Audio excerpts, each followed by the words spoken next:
शाहीन है, न रूफ़ी है, न नसीम है, न शेरडी है, किसी को इंजरी है, किसी की पिंजरी है, पता नहीं क्या कुछ है।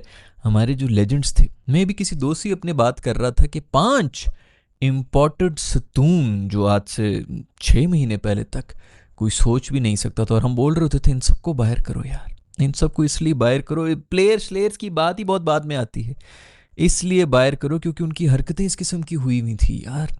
ड्रेसिंग रूम के अंदर जो हरकतें हो रही थी, अब हम ये हैं, हम वो हैं, पता नहीं कौन से जर्नैलों से मिल रहे हैं, कौन से पॉलिटिशियन से मिल रहे हैं, तो उनको लग रहा था हम पूरे पाकिस्तान को, क्योंकि यार ये पाकिस्तान की क्रिकेट की टीम है। आप बाकी तो शो बिजनेस में तो यही चल रहा होता है दोस्तों, जिसके जो कांटेक्ट होते हैं उसी को यूं यूं प्रोजेक्ट मिल रहे होते हैं, बाकी सब कोई पूछता ही नहीं है भाई तुमने क्या करना है, क्या कौन सी अच्छी स्टोरी है। गंदे गंदे स्क्रिप्ट्स और घटिया घटिया प्रोजेक्ट्स ऑफर हो रहे होते हैं, बाकी सबको सिर्फ अपने दोस्तों को मिल रहा होता है। कि क्रिकेट में भी यही चल रहा होता है। अगर आपको लग रहा है कि वो कोई दूसरी नस्ल के हैं, तो बिल्कुल हमारी ही नस्ल के लोग हैं जो किसी किस्म का गंद कर रहे होते हैं। तो उस गंद को साफ करने के लिए, अगर आप लोगों को याद हो, बहुत पहले जब ये गैरी कर्स्टन और वो दूसरा ग्लिप्सी आया था, तो मैंने एक वीडियो बनाई थी जिसके अंदर मैंने आपको ये कहा था कि दोस्तों ये बहुत ही बुरा होगा, क्योंकि ये जाके गोदी में सर रखे कर्स्टन के जो है वो रोना शुरू हो जाएंगे। शाहीन भी रोएगा, बाबरी भी रोएगा, मेरे साथ ये बुरा कर दिया, मेरे साथ वो बुरा कर दिया। और बाकी बुरे तो हुए हैं, ऐसा तो कुछ नहीं कि बिल्कुल उनके साथ परफेक्ट वो होता रहा, लेकिन इन्होंने अपने रोने धोने डाल देने। और फिर उसने अच्छी तरह बड़ी अम्मी या बड़े अब्बू बन के, गिलिप्सी ने अम्मी बन जाना था, कर्स्टन ने अब्बू बन जाना था। देखो अब हम आ गए हैं,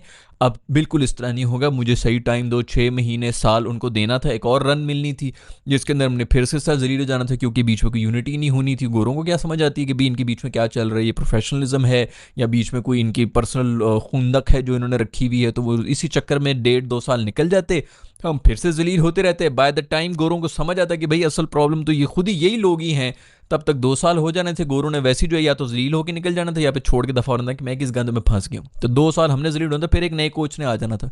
उस वक्त ही मैंने आप लोगों को ये कहा था कि भाई कोई देसी ही आए, उसको पता चलेगा कि ये चल क्या रहा है अंदर। गोरे को ये सब समझने के लिए कम से कम साल 1.5 साल चाहिए, जिस लेवल तक ये गंद फैला हुआ है। इसके ऊपर दाद देनी पड़ेगी हमारे आकिब भाई को, जिन्होंने आके ये सब चीज़ें कम से कम देखी। ये और बात है कि अब लाहौर कलंदर के बचे करेगा। देखें शाहीन अफरीदी एक जो है वो इंटरव्यू में बैठे हुए थे, और शाहीन अफरीदी ने जो है वो जसप्रीत बुमराह के बारे में बड़ी बड़ी शॉकिंग बातें की हैं, और जसप्रीत बुमराह और इंडियन टीम के बारे में और इंडिया के बारे में शाहीन अफरीदी ने बड़ी जो है वो शॉकिंग बातें की हैं। क्योंकि आजकल आपको पता है कि जसप्रीत बुमराह की बात कर लो या टीम इंडिया की बात कर लो, वो दोनों ही नजर में है, क्योंकि जसप्रीत बुमराह हर जगह पे अच्छी परफॉर्मेंस दे रहा है। टीम इंडिया इंग्लैंड में जाके एडमिशन में पहली बार जो है वो टेस्ट मैच जीत गया। तो भजन हर जगह पे चर्चे तो इंडिया के चल रहे हैं, इसमें तो कोई दो राय नहीं है। लेकिन अगर आप कुछ जो है वो पाकिस्तानियों की बात करो या कुछ हेटर्स की बात करो, अगर आप रियलिटी में जाते हो या अगर आप लॉजिक वाली सच्ची बात करते हो, उसमें अगर आप ये देखोगे कि हेटर्स फिर आपको हर जगह पे मिल जाते हैं। वो ऑस्ट्रेलिया में भी मिल जाएंगे, ऑस्ट्रेलियन मीडिया भी बुमराह की बॉलिंग के एक्शन पे बड़ी बातें करता रहा है, इंग्लैंड वाले भी करते हैं, पाकिस्तानी भी करते हैं, पाकिस्तानी थोड़ी ज्यादा करते हैं। पाकिस्तानियों की बात में थोड़ा लॉजिक नहीं होता, वो आपको मैं अभी बता देता हूँ।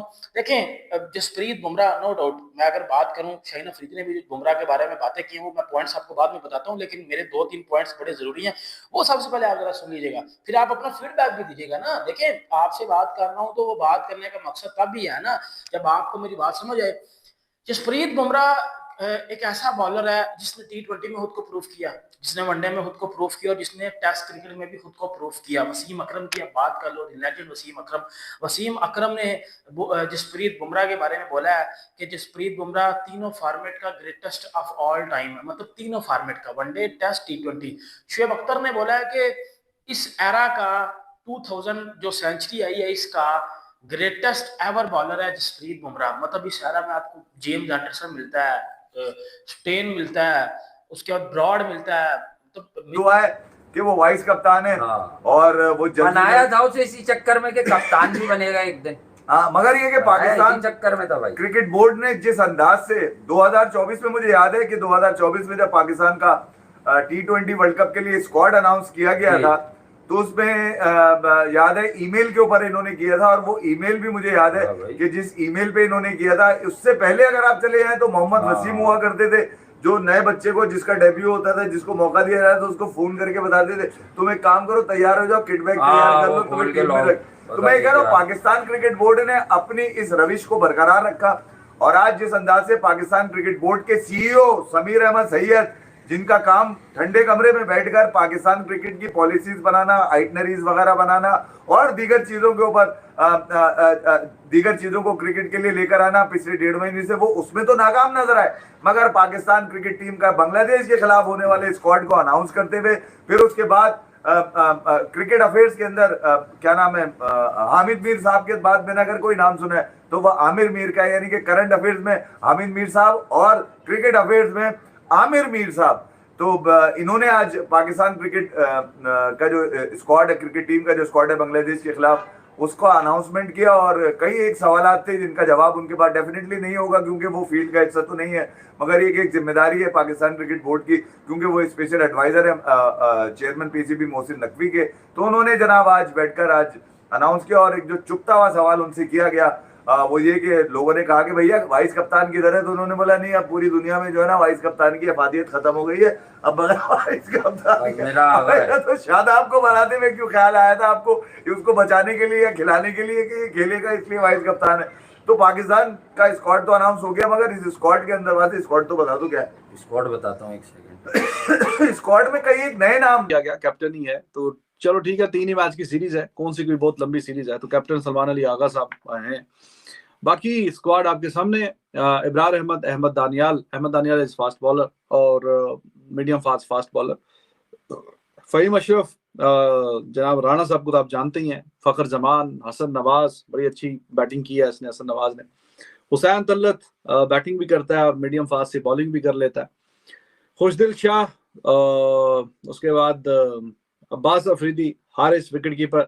मोहम्मद नवाज की वापसी हुई है जी, नवाज साहब मुबारक आपको, वापस आ गए आप।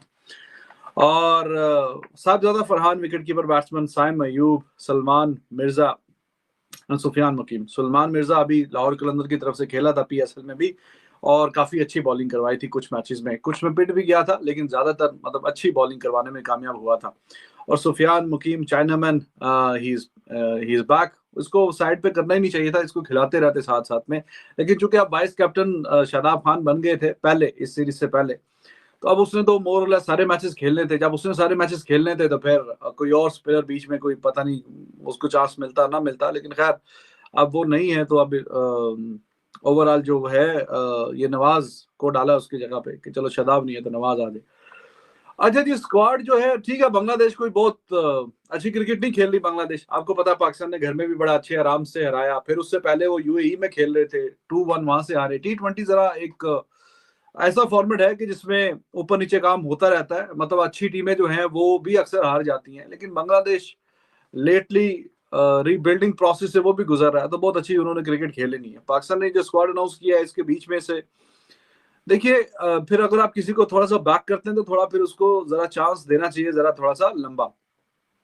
काफी अब इन्वेस्ट पिछले कुछ सीरीज से किया हुआ है और इरफान खान नियाजी पे, तो आपको फिनिशर चाहिए क्योंकि इफ्तिखार को आपने साइड